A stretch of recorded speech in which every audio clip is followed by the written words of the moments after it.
Bu ya. Ya, silakan. Assalamualaikum warahmatullahi wabarakatuh. Waalaikumsalam warahmatullahi wabarakatuh.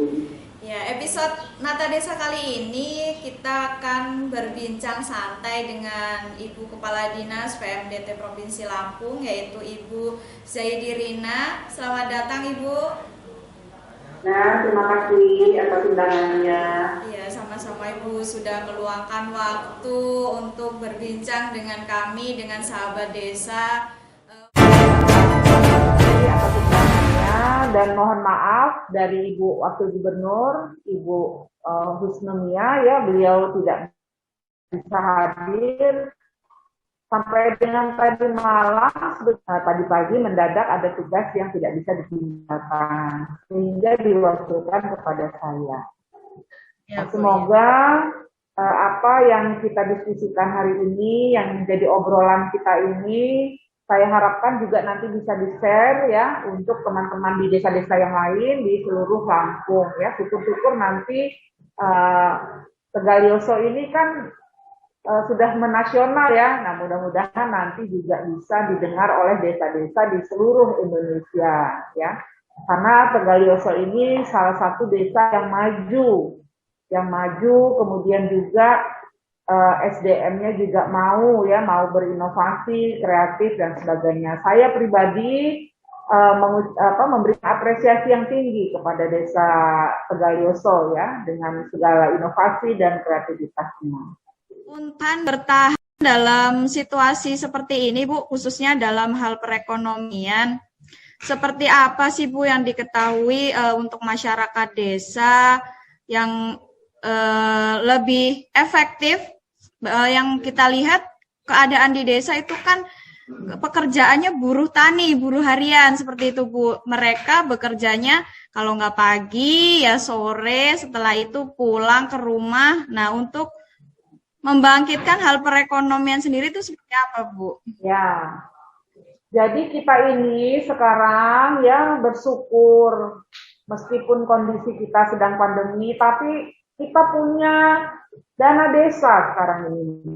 Ya, coba bayangkan kalau kejadian ini kita masih nggak punya dana desa, umpamanya ya, belum punya undang-undang desa. Kalau kejadian ini terjadi di tahun 2014, umpamanya 2013, umpamanya ya, kesulitan desa-desa yang di wilayah yang di ujung-ujung jauh ya.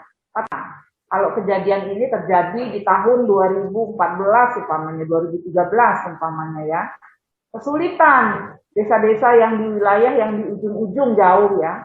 Tapi sekarang dengan adanya dana desa, semua desa-desa itu kan dapat dana desa ya. Kemudian dari dana desa sendiri ada kewajiban 8% itu digunakan untuk penanganan COVID ya.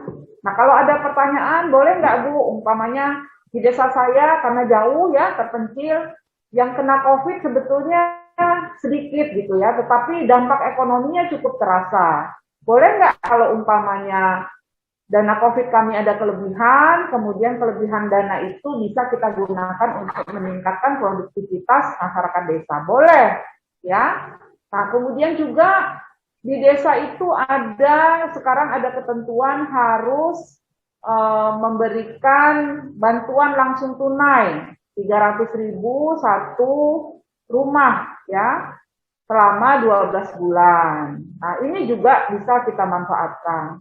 Kemudian dari pemerintah pusat, dari pemerintah provinsi, dari pemerintah kabupaten juga ada banyak sekali bantuan-bantuan sosial ya yang diluncurkan. Nah, tugas kita adalah bagaimana bantuan-bantuan ini bisa sampai ke tangan yang berhak, bisa sampai ke orang yang membutuhkan, kemudian oleh orang yang menerima bantuan itu digunakan untuk hal-hal yang produktif, ya, tidak hanya untuk konsumsi, ya. Nah, kadang-kadang desa-desa ini walaupun jauh-jauh, tapi dia bisa menjadi produsen, Mbak. Sekarang ini desa kita arahkan menjadi produsen dan konsumen sekaligus, ya. Produser dan prosumer kalau di dalam teorinya. Nah, Artinya desa-desa itu bisa umpamanya beternak ayam, ya, telur. Nah itu ayam telur itu kan bisa untuk dijual ke desa lain, ke daerah lain, gitu ya.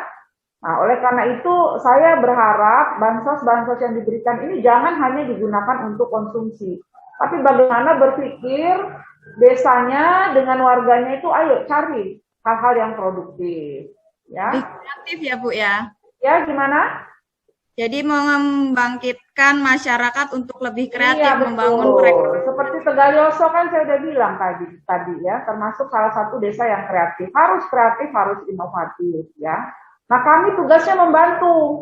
Pemerintah ini membantu. Nanti kalau umpamanya sudah ada cikal bakalnya, sudah mulai bagus ya, minta bantuan ke Pemda Kabupaten, ke Pemda Provinsi. Bu, desa kami sudah mulai apa beternak ayam, telur umpamanya, tapi nggak tahu Bu pasarnya mau kemana nih, dijual kemana. Nah nanti kita bantu, kita carikan pasarnya supaya bisa menyerap produksi dari masing-masing desa. Nah ini sekaligus kita ngobrolin soal ekonomi ini, kami di Pemda Provinsi Lampung punya program yang disebut dengan Desa Mart. Ya, insya Allah dalam waktu dekat kita akan launching di Desa Wates, di Kampung Wates di Lampung Tengah. Ya nanti giliran Lampung Timur sudah ada kok, udah masuk datanya ya. Saya nggak tahu nih Tegalioso BUMDesnya udah bagus belum Tegalioso? Karena kita akan utamakan untuk BUMDesnya yang sudah aktif ya. Nah coba dicek. Ini Pak Kadesnya ada nggak nih? Hadir nggak? Hadir Bu, ada Pak Kades hadir. Nah Pak Kades hadir ya, Pak Camat juga hadir ya. Nah, silakan kalau BUMDesnya yang sudah mulai berjalan ya, kerjasama nanti kita akan koneksikan dengan Chandra. Ya, nanti akan diisi barang-barang oleh Chandra.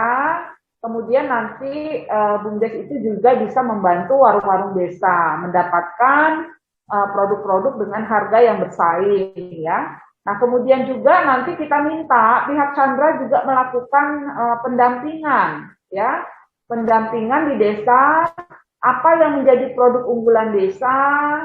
Kalau di Tegalioso apa produk unggulannya? Umpamanya nih ada yang jahe merah atau cabe, atau kalau di Tegalioso apa produk unggulannya? Untuk saat ini Bu, Tegalioso itu mempunyai di 3 dusun yang ada di desa Tegalioso itu mempunyai sayur-sayuran Bu. Jadi olahan Nah, sembarangan. Nah, contoh ya sayur-sayuran. Nanti akan dilihat oleh Chandra, ini sayurannya kekurangannya apa, umpamanya ya, mungkin dilihat di kemasannya kurang ya, atau bentuk sayurannya kurang bagus ya. Nah, itu nanti akan didampingi sehingga sesuai dengan kriteria mereka dan mereka akan beli.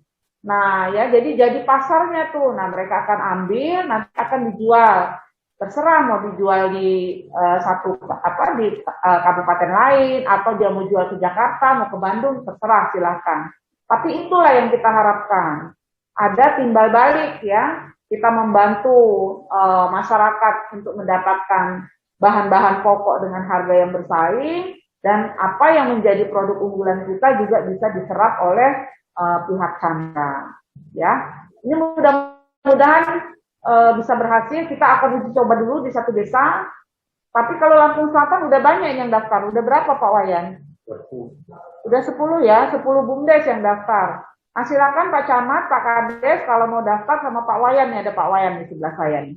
Ya, untuk ikut Desa Mart. Siapkan aja ininya tempatnya.